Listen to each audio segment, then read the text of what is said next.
Listo.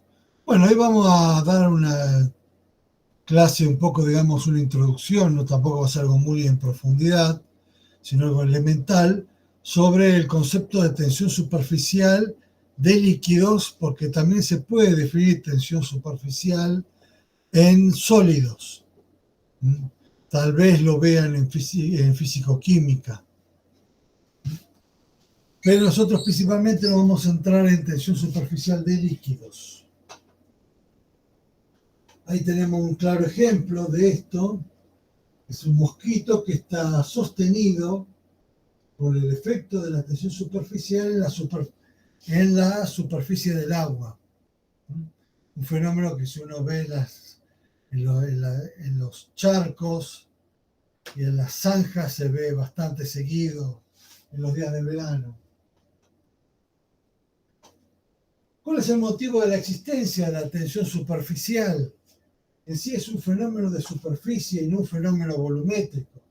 Se debe principalmente porque si nosotros tenemos, por ejemplo, una molécula o un elemento en el interior de un fluido, este está compensado siempre, si este fuera pequeño, por el efecto de las moléculas en su alrededor. Esto es una fuerza compensatoria. Pero las moléculas que están en la superficie, hay una parte que no está compensada, y es lo que genera el efecto de la tensión superficial, o sea, el efecto de la diferencia de fase. Al haber una frontera de fase entre el gas y el líquido, o lo que sería el vapor de agua y el líquido, o cualquier otro tipo de líquido, no es necesario vapor de agua. Puede ser, por ejemplo, qué sé yo, puede ser alcohol etílico, puede ser metílico, propílico, puede ser inclusive aceite, un fluido en el cual uno tiene una diferencia de fase. En este caso, una diferencia de fase entre líquido y gaseoso. Entonces, ¿cuándo tiene sentido este efecto? Porque generalmente hasta ahora nosotros hemos encarado ignorar este efecto. Consideramos que el volumen del fluido es lo bastante grande respecto a la superficie como para que estos efectos no tengan en cuenta. Pero cuando ocurre la situación inversa, cuando la relación entre la superficie sobre el volumen es mayor que 1, el efecto de la tensión superficial ya empieza a ser comparable y empieza a causar ciertos efectos extraños inclusive, que después lo vamos a ver. ¿Cuál es la ley que basa la tensión superficial así macroscópicamente, sin ver los aspectos microscópicos que por ahora no nos van a interesar?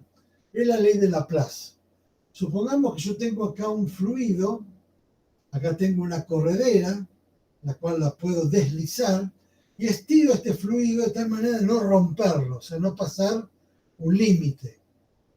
Bueno, aparece siempre una fuerza constante que solamente depende de la longitud de la corredera, que obedece a lo que se conoce como el nombre de la ley de Laplace.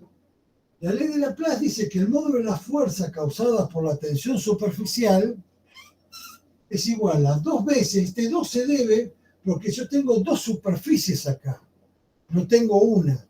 Si yo lo analizo esto en un corte, voy a encontrar que tengo 2 superficies de fluido, donde en el interior está el fluido que me ejerce la fuerza de tensión superficial, multiplicado por gamma, un coeficiente, y por la longitud L del del elemento deslizante, del cual se modifica. ¿Ah? Esto es lo que se conoce como ley de Laplace.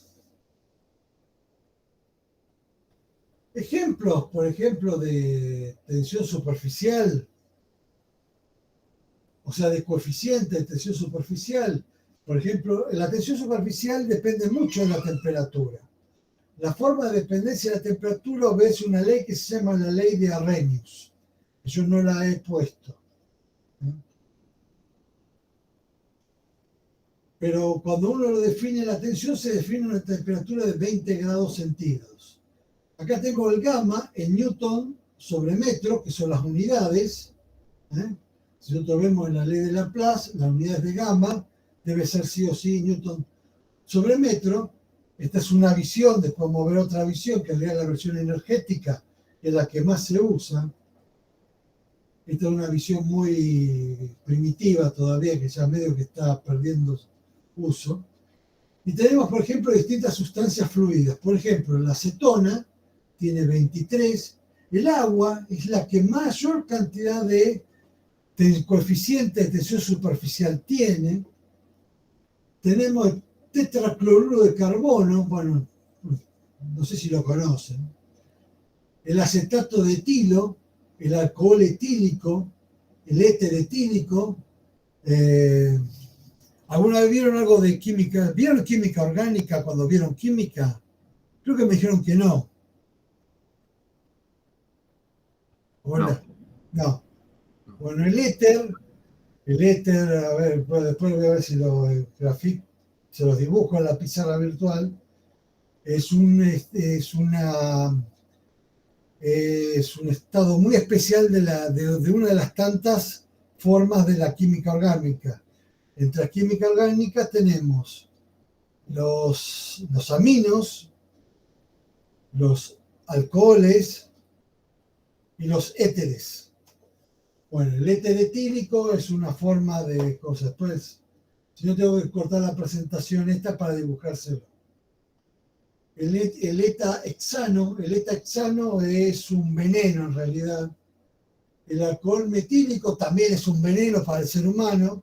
Se lo usa generalmente para trucar el vino, con lo cual está penado por la ley, porque causa ceguera y muerte. El tolueno también es una sustancia que se usa para drogarse, se usa como solvente industrial, pero generalmente ahora modernamente se usa para drogarse. Y el agua. Bueno, entonces ahora viendo que el agua tiene semejante flor de tensión superficial, entonces, ¿ustedes qué piensan? ¿Qué produce cuando yo le disuelvo o le meto jabón al agua? ¿Por qué le tengo que poner jabón al agua? A ver, ya que estamos hablando de tensión superficial. A ver, teoricemos, a ver, ustedes dos díganme, ¿por qué uno le mete jabón al agua? O detergente.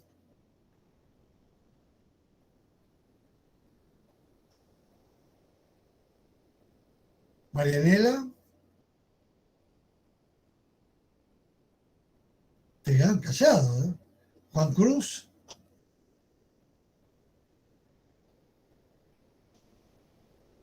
No sé qué decirle. ¿Por qué le meto jabón al agua? ¿No sabes por qué se le mete jabón al agua para limpieza? ¿Sabes por qué? Para Porque aumentar la tensión justamente superficial. bajase la tensión superficial, se llama tenso activo. El jabón es un tenso activo que baja el coeficiente de tensión superficial del agua. Entonces, la materia grasa emulsiona en el agua. Por eso. Ahora al revés. ¿Y qué causa? Por eso se puso también burbujas. Cuando vos le metes un tenso activo, el agua genera burbujitas, mucho más fácil que si no tuviera un tenso activo. Pero se va como separando. Claro, se van destruyendo las burbujas, porque la fuerza es muy grande. Ahora vamos al revés, ¿no? ¿Qué problema, qué conveniente tengo si por qué tengo que comprar polvo para lavar la ropa? Yo tengo un lavarropa automático. ¿Qué de especial tiene el polvo lavarropa?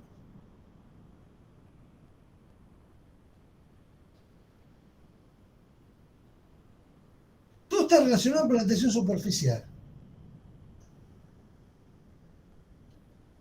¿Lavaron la ropa en un lavarropa alguna vez? Sí, ¿Pusieron ropa a lavar?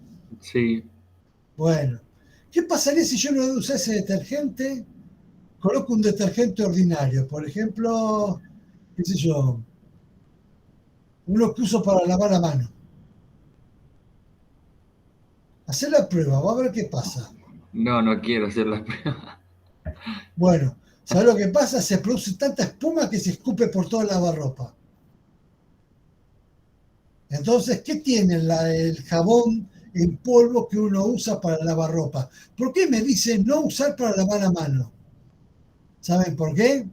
Por, Porque tiene hidróxido de sodio, o que se conoce como, vulgarmente como soda cáustica. ¿Eh? Me van a pedir hidróxido de sodio en la ferretería. Bueno, la soda cáustica es un tenso activo que al revés incrementa el coeficiente de tensión superficial del agua, así evita que el lavarropa, cuando uno lava, genera baja espuma. Se llaman, lo que produce es que genere baja espuma y la espuma no me salga despedida por el lavarropa cuando yo lavo la ropa. ¿Eh? Está todo relacionado con la tensión superficial. Por eso nos dice bien claro, no usar para lavar la mano, porque la soda cáustica te daña la mano. Podés usarlo con guantes o usarlo de una manera instantánea, pero no es para usar ahí, a mano. ¿Eh? Por eso se los llama generalmente jabones de baja espuma. Totalmente contrario a los jabones de alta espuma, como ser los detergentes para lavar platos. ¿Eh?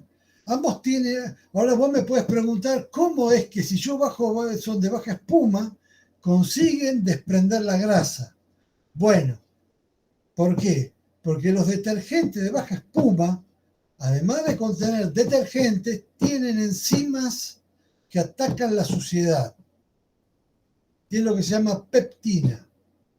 Y la peptina ataca la suciedad. Y la peptina puede trabajar en ambientes alcalinos. ¿Está? Si vos te pones la mano en peptina, la mano con el tiempo se te va atacando la piel, te va atacando la piel, te la va disolviendo. ¿Eh? Porque el mecanismo del detergente que lava la ropa es totalmente distinto al mecanismo del detergente que lava los platos. ¿Estamos? Y todo tiene que ver con la tensión superficial. ¿Eh? Ven que la física es interesante para comprender el mundo que a uno le rodea. ¿Eh? sí. Bien.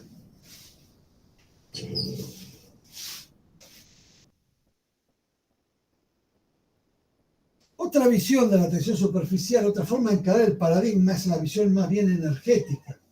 Uno puede entender al coeficiente gamma, yo lo puedo entender, que es una unidad totalmente equivalente, como energía por unidad de superficie. ¿No? Entonces, gamma, en vez de ponerlo en joule sobre metro, yo lo puedo, perdón, ponerlo en newton sobre metro, lo puedo poner en joule sobre metro cuadrado. Entonces yo pienso que lo que ocurre cuando yo expandí acá, en una superficie delta S, la varié acá, esto, lo que ocurrió fue un incremento de energía, tuve que hacer un trabajo adicional igual al incremento de energía que necesité para incrementar la superficie. Entonces, el trabajo que yo necesito de la fuerza que hace la variación de superficie, ahora sí, ¿qué va a ser? En lugar de ser F por delta X, va a ser 2 gamma por delta S, donde delta S es la variación de la superficie. Entonces, como la formación de una superficie requiere energía, ¿qué pasa? Los líquidos minimizan su área expuesta respecto al entorno que los rodea. ¿Qué es lo que va a hacer el líquido, el efecto de tensión superficial? Si yo esto lo dejase suelto, no tuviera una fuerza que lo compensa, este alambrecito se me iría a minimizar la superficie, es decir, se me va para allá. ¿Mm? O sea, la fuerza de tensión superficial siempre tiende a minimizar la superficie. Horacio, ahí él explica por qué el 2. Ah, pues ya lo expliqué, porque son dos superficies. Ah, no escuché, perdón. Sí, ya lo expliqué antes.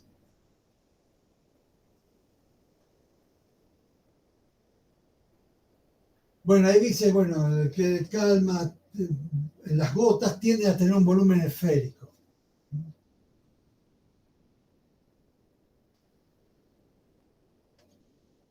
Bueno, entonces vamos ahora a lo que nos interesa de la materia, que es, hasta ahora hemos visto la formulación energética.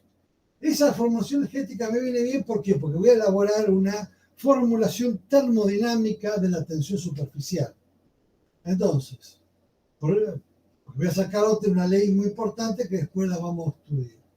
Supongamos que, como vuelvo a repetir, tengo una interfase que separa a dos fases, una gaseosa y otra líquida, en la cual yo tengo un hipotético tubo o cilindro que me las cruza, ¿no? Entonces tengo una frontera acá, una interfase I, una prima y otra, que separa estos dos, ¿no? Entonces, para M1, para la sustancia M1, como vieron el otro día con Horacio, tengo esta expresión, ¿no? De la energía interna. Para la sustancia M2, tengo esta otra expresión para la energía interna, en forma diferencial. Y para la superficie, porque yo tengo acá, esto es algo tan chiquitito que a mí poco me importa este espesor, tengo esta otra expresión ahora, pero como no tengo volumen, el efecto del volumen no me importa porque es tan chiquitito, tan despreciable respecto a la superficie, que lo único que me va a importar, lo que me va a hacer cambio de energía interna, ¿qué va a ser? Además de la temperatura, o sea, el cambio de entropía, la variación de área, ¿no? Esto, bueno, en este caso es superficies planas. También puedo hacer exactamente lo mismo para una superficie esférica, que después nos va a interesar. Una interfaz esférica. Entonces, ¿qué hago? Lo siguiente. Por ser variable extensiva la energía y la entropía y el volumen, ¿qué hago? Lo sumo. Entonces me defino una entropía total, una energía interna total. ¿Total de qué cosa? Total del sistema que está acá adentro, ¿eh? Este es mi sistema. Entonces me defino acá adentro, me defino una energía total, una entropía total y un volumen total, ¿eh? Entonces la sumo y la expreso a las cantidades totales sin ningún índice. Y me queda algo de este tipo, me queda una expresión completa de esta forma. El volumen total es igual a la suma de los volúmenes parciales. Bueno, entonces lo puedo reescribir de esta manera. Ahora bien, yo puedo suponer que el fenómeno que llega el proceso en el cual se acomoda todo, es un proceso que no modifica el volumen. Es decir, es un proceso isocórico. Pero además isocórico lo puedo suponer adiabático, es decir, que no hay intercambio de calor con el medio que lo rodea, ¿no? Entonces la variación de entropía es cero. Y si lo considero que llegó a un estado de equilibrio, es decir, que no hay ningún cambio de energía interna, finalmente me queda algo de este tipo de que está acá. Bueno, trabajando un poco algebraicamente me queda esta ecuación. La derivada parcial del área respecto al volumen es 2 veces el radio de curvatura de la superficie. Esto se lo llama curvatura gaussiana. Y me queda esta expresión. ¿Qué me está diciendo esta expresión? Me dice de que la presión interior, ¿no? Acá la presión interior, P1, supongamos que es la interior a la superficie, o sea, la que sería la que está metido acá adentro, es igual a la presión exterior más 2 veces gamma sobre R. Este es el efecto que tiene la tensión superficial. Es decir, que dentro de una gota tengo mayor presión que en el exterior. ¿Está? Esta es otra expresión, esta es otra forma, esta es otra expresión de lo que también se conoce como ley de Laplace. Esta también se conoce como ley de Laplace. Entonces, sabiendo esto, ¿qué pasa si yo conecto 2 pompas de jabón y abro esta manijita? ¿Qué le pasa acá a cada una de ellas? A ver, ¿qué Eh, piensa? ¿Se equilibran en tamaño? Se igualan los ¿Cómo? volúmenes. Claro, No, ¿cómo lo se escucho? equilibran. Para vos se equilibran. O sea, para vos las dos tendrían que terminar en un radio igual. Claro. ¿Marianela también está de acuerdo? Sí. Bueno, yo digo que estas dos están equivocados. Adivinen por qué. Usen la ley de Laplace. ¿Quién tiene mayor presión? La burbuja grande terminaría explotando la burbuja chica, ¿no? No. La burbuja chica tiene más presión que la grande, al revés. Mirá la ley de Laplace, ahora te la muestro. ¿Ves que aparece inversa del radio? Entonces, cuanto más chico el radio, ¿qué pasa? Mayor es la Mayor presión de la presión. tensión superficial. Y entonces, ¿qué pasa? La burbujita chica se va reduciendo y la burbuja grande se va agrandando. ¿Eh? Totalmente distinto si acá yo tuviera dos globos. Si yo tengo dos globos, ahí sí tienden a tener el mismo radio. Ya, si fuesen solo dos globos con aire. Si tuviera dos globos con aire, entonces el fenómeno de tensión superficial no es el mismo fenómeno que el fenómeno que yo tengo en el caso de superficies elásticas. ¿Estamos? Entonces hay una diferencia importante, porque ¿qué es lo que tiende a hacer la superficie? Reducir la energía. Entonces, la única manera, estas dos acá, ¿qué ocurre? La única manera que se reduzca la energía total, o sea, la energía de la energía de es que este reduzca y este agrande. Si ustedes hacen la cuenta, la superficie final de este fenómeno, cuando este desapareció y quedó este un poquito más grande, es que eso tiene menor energía que inicialmente. ¿Está?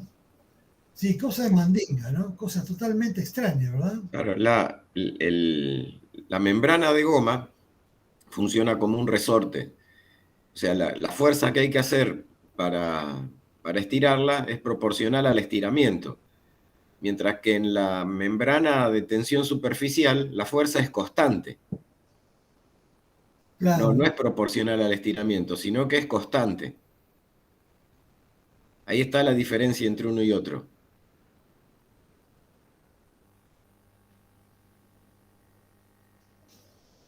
Ahora bien, ¿qué consecuencia tiene esto?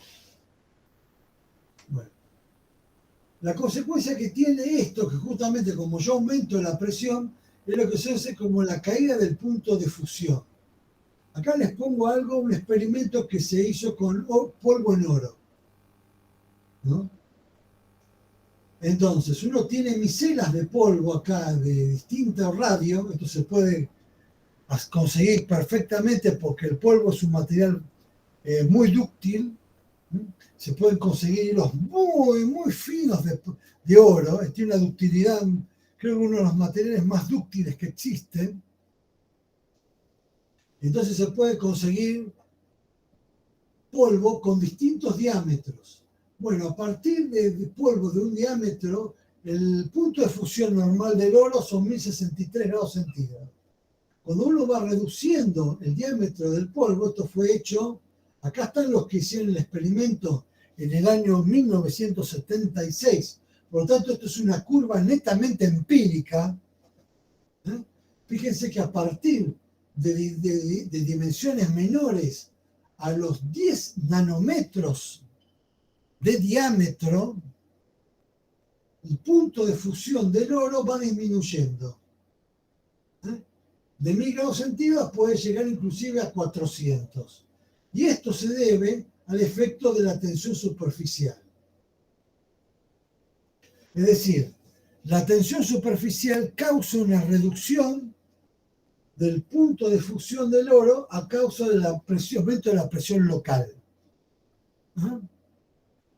Entonces acá aparece un problema, porque nosotros hasta ahora hemos colocado como afirmación verdadera que la temperatura de cambio de fase era una magnitud intrínseca.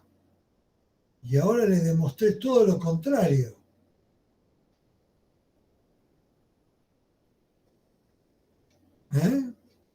¿Qué opinan?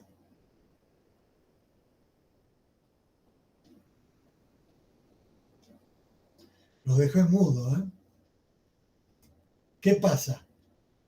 Yo que aclaré al principio de clase, yo siempre digo, el volumen es mucho mayor que la superficie. ¿Por qué digo que el volumen es mucho mayor que la superficie? Para que no me agarre esta pesadilla. Y que pueda realmente afirmar que la temperatura de cambio de fase es una magnitud intrínseca. Si no, no es una magnitud intrínseca. No puedo dar esa afirmación en general. Lo puedo dar en particular. Entonces aparece algo, bueno, que yo solamente voy a citar como ejemplo, una nueva física del siglo XXI, para que se enteren por si alguna vez la quieren estudiar, que se llama la teoría del material granular. Porque esto que está acá, estos tipos fueron los que fundaron, Buffat y Borel, la física de la materia granular. Pero en esa época no tuvo mucho auge. Recién ahora está teniendo mucho auge la física de la materia granular. Y como ejemplo de materia granular voy a poner la arena. La arena. La arena tiene un extraño comportamiento. La arena la lleva el viento, vuela por el viento y tiene un comportamiento gaseoso, como en el caso de una tormenta de arena. Una tormenta de arena uno lo ve como un gas de partículas, ¿no?, que se están moviendo sobre el viento que la está arrastrando, montando en el viento, y tiene un comportamiento, la arena junto con el aire, como un gas. A su vez, la arena puede fluir. Si ustedes ven las dunas de arena, la arena se comporta como un fluido a veces. Si no se comportase como un fluido, el camión que me transporta arena nunca me la podría volcar. Y por otro lado también se puede comportar como un sólido, porque puede formar una duna de arena y la duna de arena no ocupa, no sé, si yo intentara hacer lo mismo con agua, como si fuera una ola, ¿qué pasa? No se mantiene, ¡blum!, cae por su peso. La duna de arena no cae por su peso, se mantiene. Y se comportaría como un sólido. Entonces, ¿qué es la arena? ¿Qué es la arena? ¿Un gas, un líquido o un sólido? Entonces ese es el tema. Por eso se lo llama física de la materia granular, porque es una física que no corresponde con el concepto tan claro de física que nosotros le hemos puesto, en la cual hay una diferencia entre el líquido, el sólido y el gas. Como la arena no es así. ¿Y qué problema tiene la materia granular? Justamente esto, que en materia granular la temperatura de fusión puede ser una magnitud extensiva. O sea, las temperaturas de cambio de fase pueden llegar a ser magnitudes extensivas. Y es la parte de una termodinámica, o sea, lo único absoluto, vamos a decirlo claramente, si quieren yo se lo comento así, lo único absoluto en termodinámica son los principios. El principio cero, el primer principio, el segundo principio y tercer principio que después vamos a ver después que veamos teoría cinética de gases. El resto, si queremos verlo en general, no en particular, todo es muy relativo y negociable. Lo único que no se negocia son los principios. Todo lo demás es negociable en termodinámica. La que vemos nosotros, vemos todo mucho más claro. Cuando vean fisicoquímica van a empezar a ver las cosas no tan claras. Así que lamentable, pero siempre piensen, lo único no negociable son los principios. El resto siempre se puede negociar.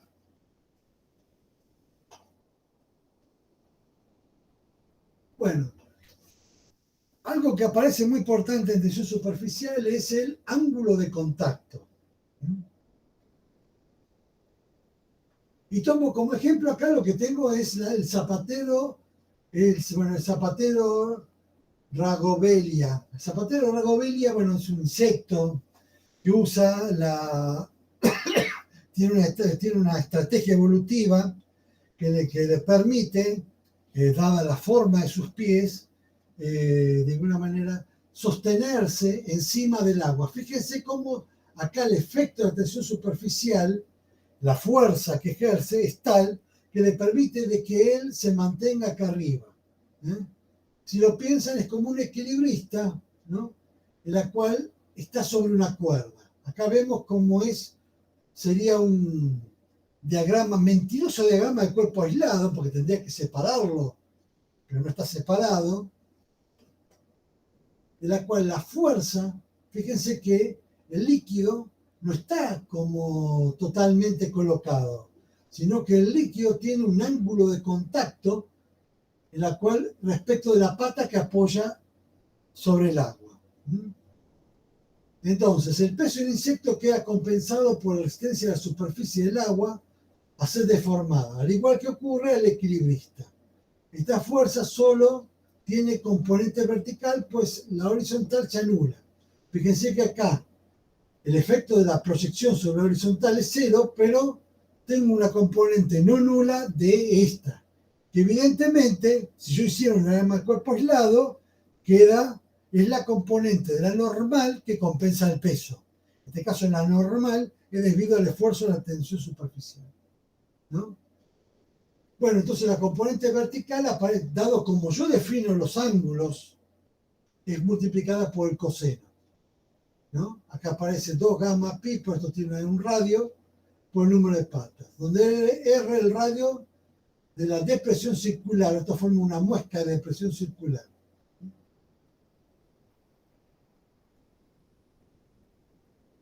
Otro ejemplo, por ejemplo, las hojas y las flores también pueden flotar en el agua debido al efecto de la tensión superficial, aunque son más densas que el agua. Parece mentira, pero flotan debido a un fenómeno, no debido al principio de Arquímedes, sino debido al efecto de la tensión superficial. Vuelvo a repetir, ¿por qué? Porque la superficie es mayor que el volumen, por eso lo pueden hacer. Entonces, ¿qué es el ángulo de contacto en este caso? Bueno, acá la cosa se complica un poco más que lo que vimos en la primera parte, porque ahora aparecen 3 tipos de efecto de tensión superficial. Aparece el efecto del líquido con el gas, del líquido con el sólido, sólido con el líquido, del líquido con el sólido y del gas con el sólido. Acá, en este punto que está acá, donde coexisten las 3 interfaces, acá, ahí aparece competencia de 3 coeficientes. Coeficiente de gas con sólido, coeficiente de líquido con sólido y de líquido con gas. Entonces, cada uno de ellos, suponiendo que este es un proceso adiabático, ¿no? O sea que no hay un intercambio de energía debido a diferencias de temperatura, sino todo el proceso se debe estrictamente a la tensión superficial. La energía interna que yo tengo en este sector que está acá, ¿qué va a ser? La suma de cada una de las energías parciales. Entonces tengo el gamma del líquido con el vapor, por esto, el gamma del sólido con el vapor y el gamma del sólido con el líquido, ¿no? Bueno, entonces, supongamos, hago lo mismo que bueno, usted no conoce, pero haría como una especie de trabajo virtual. O sea, lo deformo compatible con las condiciones de vínculo. Y veo cómo se comporta, a qué respuestas me actúan. Eso se llama método de trabajos virtuales. Entonces, la variación del área del sólido vapor respecto del líquido vapor, esta aumenta y esta disminuye. O sea, hay una variación de tipo que diferencia de signo. Bueno, y por otro lado, la que tengo, la variación de área del líquido vapor, que esta que está acá, la puedo relacionar con la de líquido sólido a través del coseno. Si yo analizara las áreas acá, me quedaría en esta expresión. Las junto todas en función de una sola variación de área y me queda esta expresión que está acá. En el equilibrio, la variación de energía interna vale 0, porque ya me importa lo que le pasa en el equilibrio. Bueno, como esto es arbitrario, lo que tiene que ser 0 es lo que está dentro del paréntesis. Y entonces saco el coseno del ángulo de contacto. El coseno del ángulo de contacto no es más que un fenómeno debido a estos 3 coeficientes. Es decir, el coseno del ángulo de contacto, evidentemente, ¿qué va a depender? Va a depender del coeficiente de tensión superficial del líquido, que es lo que vimos antes, pero a su vez va a depender del coeficiente de tensión superficial del vapor con el sólido y del sólido con el líquido. Este es el que habíamos visto antes. Estos dos no los asumamos que no son necesarios. Generalmente cuando tiene ángulo de contacto uno todo lo expresa en función del ángulo de contacto y de este coeficiente. Estos dos coeficientes generalmente en la práctica son irrelevantes. No así en un estudio teórico. Entonces, ¿qué consecuencias trae esto? Trae como consecuencia, ¿cuándo yo puedo decir que un líquido moja y cuándo puedo decir que un líquido no moja?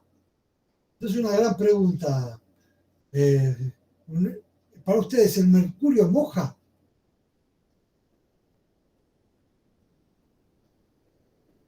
Si yo tiro mercurio sobre la mesa, una mesa de, por ejemplo, de madera. ¿Alguna vez, no sé si vieron esa experiencia alguna vez en la vida? Juan Cruz y Marianela. No. No. No, qué problema. ¿De tirar mercurio? Sí. No, Ni siquiera los videos de YouTube. no recuerdo. Nunca se le rompió un No, el termómetro. termómetro ya no existe más. No, bueno, pero por ahí un termómetro viejo de mercurio.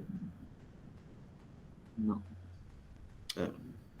Bueno, si tiene la suerte de romper un termómetro de mercurio, acuérdense que el mercurio es tóxico, producen algo que se llama saturnismo, que es la intoxicación con mercurio.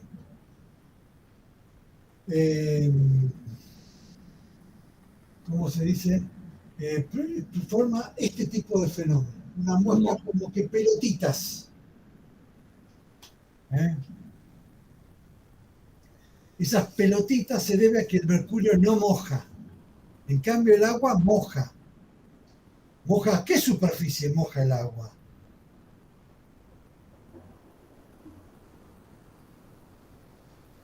Moja las superficies, la superficie limpia. Si a mí se me ocurre a la mesa ponerle una capa, agarro un papel con un poco de aceite de cocina y le pongo aceite de cocina, una linda capa de aceite de cocina, ¿el agua moja? No.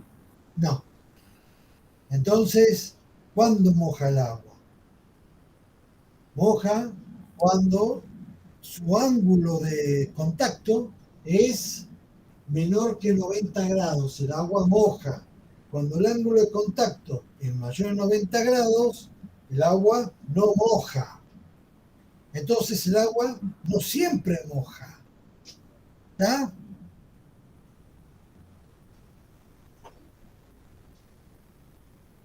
¿No?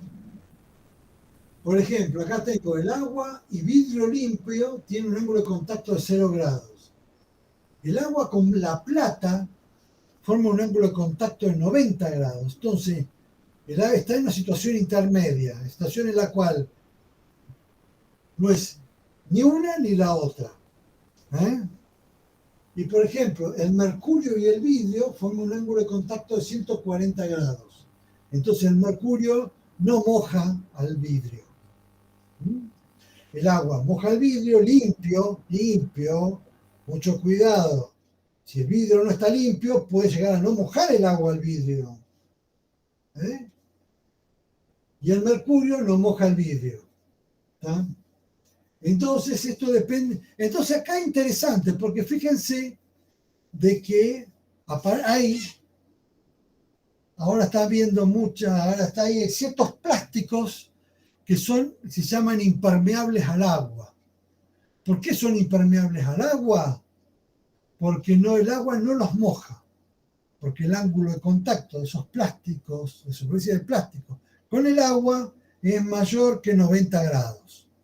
Entonces el agua, ¿qué ocurre? Desliza, porque no moja. ¿Eh? ¿Estamos? ¿Vieron qué interesante? ¿No les parece interesante? Sí, sí. Bueno.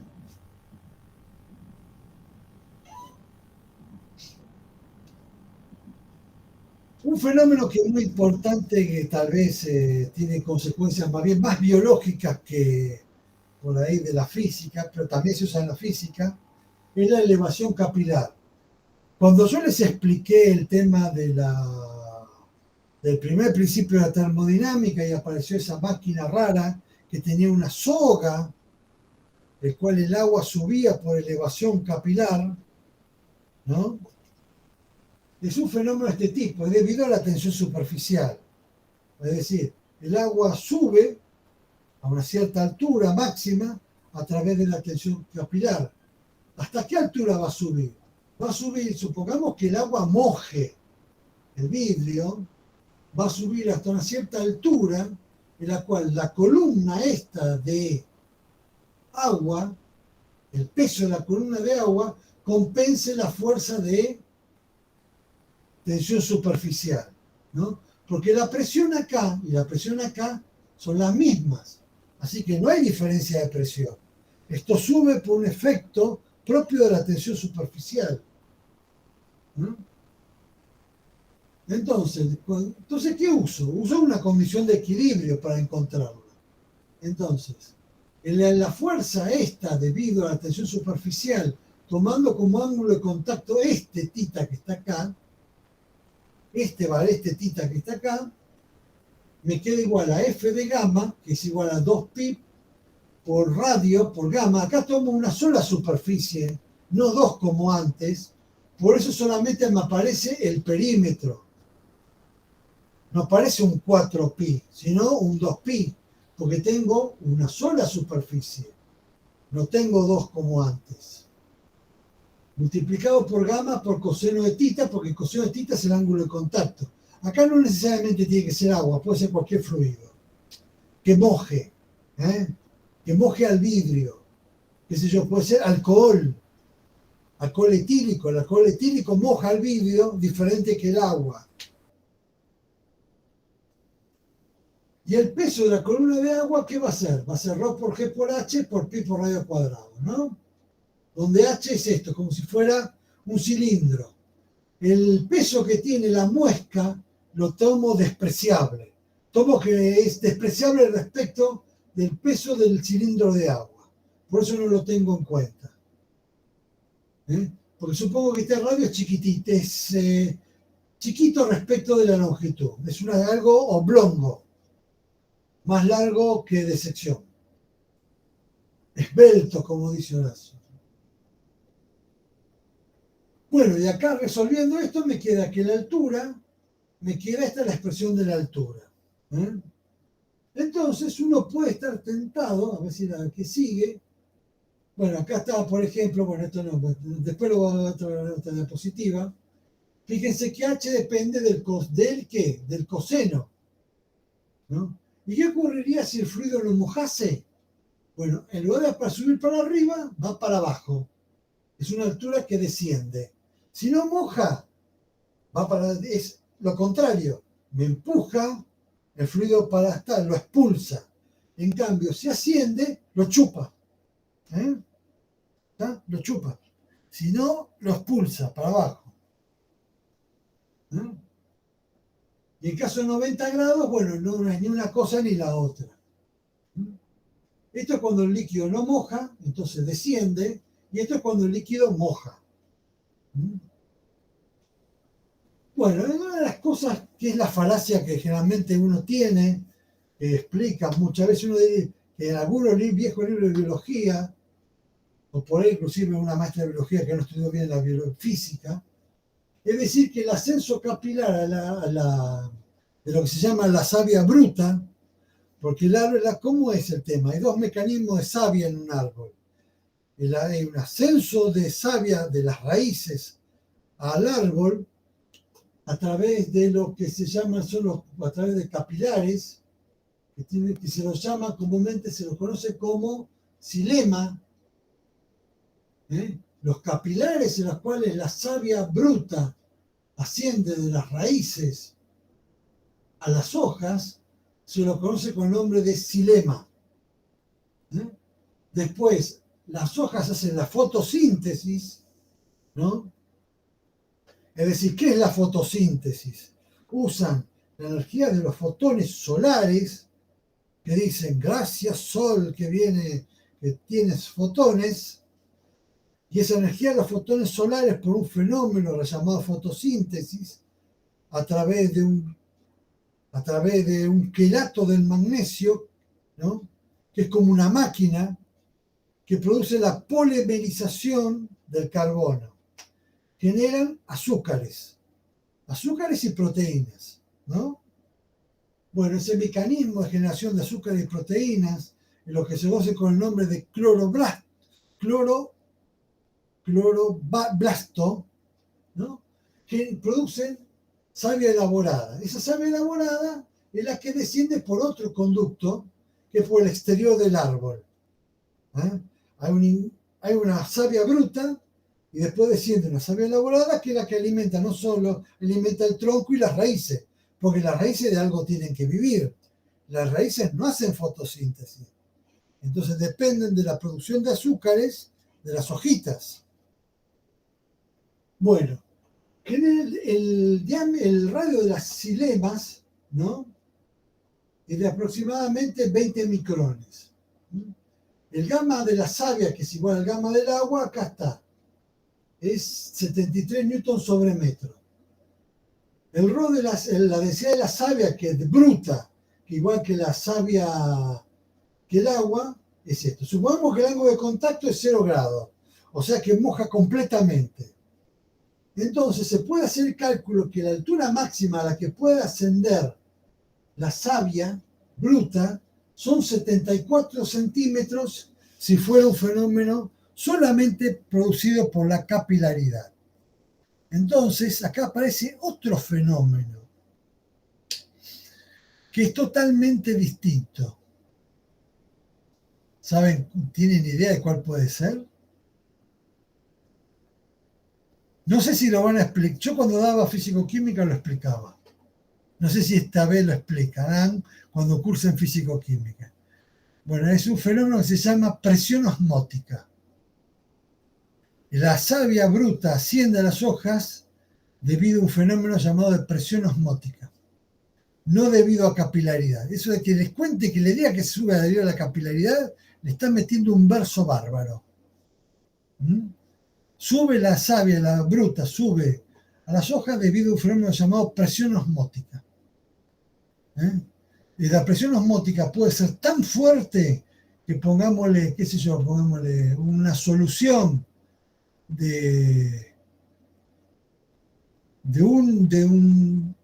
se voy a hablar de solución molaridad, de una molaridad en porcentaje generalmente, de un 5% por litro, puede llegar a producir una presión osmótica de 24 atmósferas, para que se den una idea.